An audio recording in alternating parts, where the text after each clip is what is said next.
So I believe that is all the trainers on this route dealt with.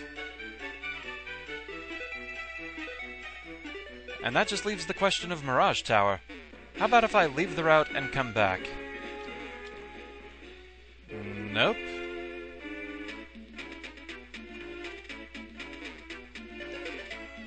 Because it's supposed to be right down there.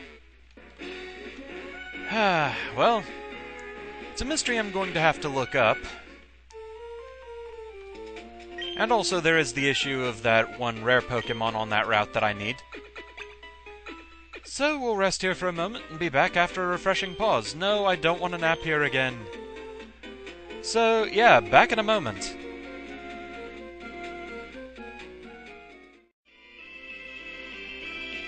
So I went back into the desert to find the rare Pokémon I was after, and there it is, Cacnea.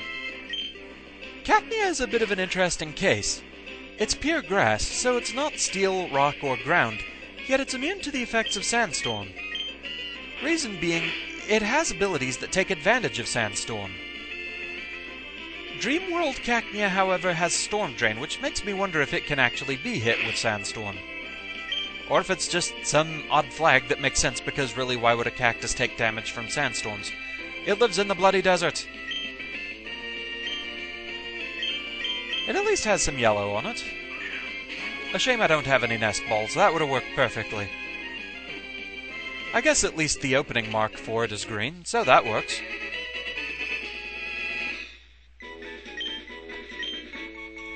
Cacnea live in deserts with virtually no rainfall.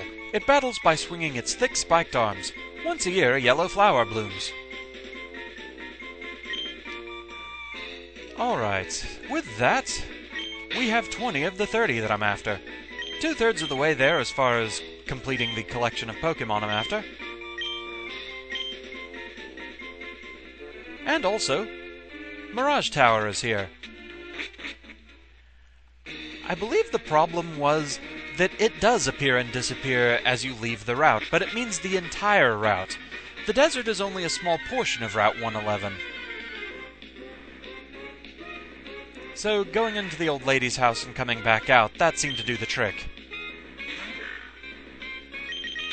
So all the Sandshrew and Trapinch in here are going to be a problem because I need to be fast and not interrupted. So we have them, may as well use them. Gonna go ahead and use a Super Repel.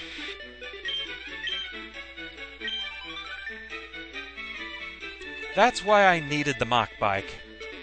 Completely needed it. You have to be going at top speed to get past those panels before they disappear out from under you.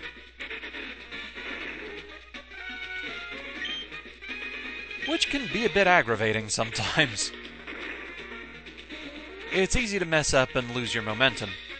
So our prize for climbing Mirage Tower, we get a fossil. In Ruby and Sapphire, you were just given the choice. They were laying in the desert. Here, you actually have to climb Mirage Tower. So, I don't want the root fossil. I've already trained Lileep. I want the claw fossil. There is a bit of a difference with the fossils in Emerald, though. In Ruby and Sapphire, you only got to pick one. In Emerald, much later in the game, post-game, you can get the other fossil. For now, though, it's lost to the sands.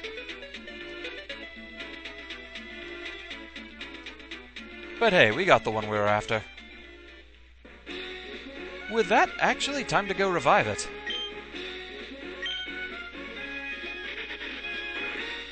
We need to loop back to past areas anyway.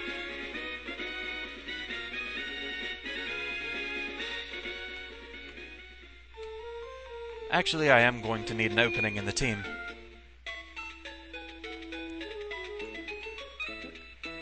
The games are pretty picky about gift Pokémon. In some games, earlier ones usually, it was nicer about this. It would just go ahead and put them in the PC for you. But later generations, you actually needed an open spot on the team.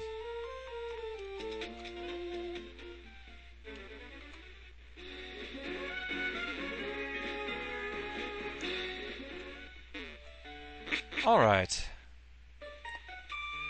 So let's just cut through Rust Turf Tunnel here.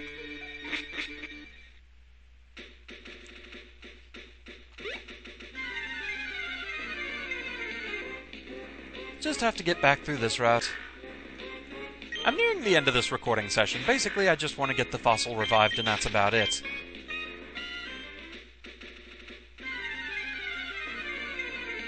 I'm going to need quite the grinding session, yeah. The 5th gym... Oh, man. It's the one that gives me the most trouble even on a normal run through the games. It doesn't really give you much of a lead-up to train for that gym. You basically have the desert and maybe one trick house, and that's about it.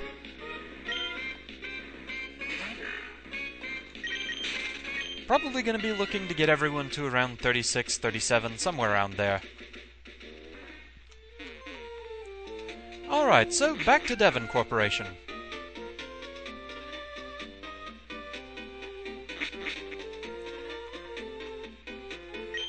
I'm trying to develop a device that visually reproduces the dreams of Pokémon, but it's not going well. Yeah, it didn't go particularly well in 5th gen either. I've been trying to develop a device that resurrects Pokémon from fossils, and it's working. So, yes, we'll give him the claw fossil. And we have to leave to give him time to use it. I don't know if you have to leave the complete building or just the floor. Okay, there we go. And so we get Anorith. Go ahead and give him a name.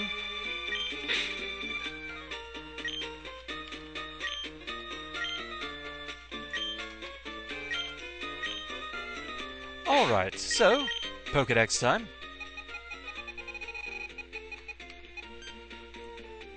Anorith. It was resurrected from a fossil using the power of science. It swims by undulating the 8 wings at its sides. Oh, talking about the wings. They were feet that adapted to life in the sea. Okay. For a minute I thought that was a really weird translation that didn't quite English out.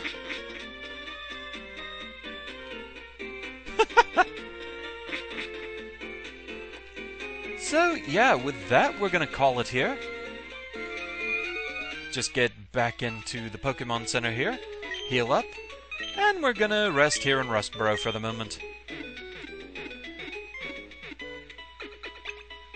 So yeah, that's gonna be the end of this recording session while I do some level grinding to prepare for the next gym.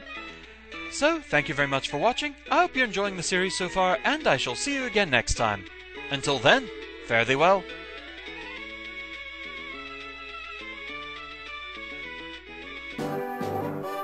Who's that Pokémon? It's Kiln!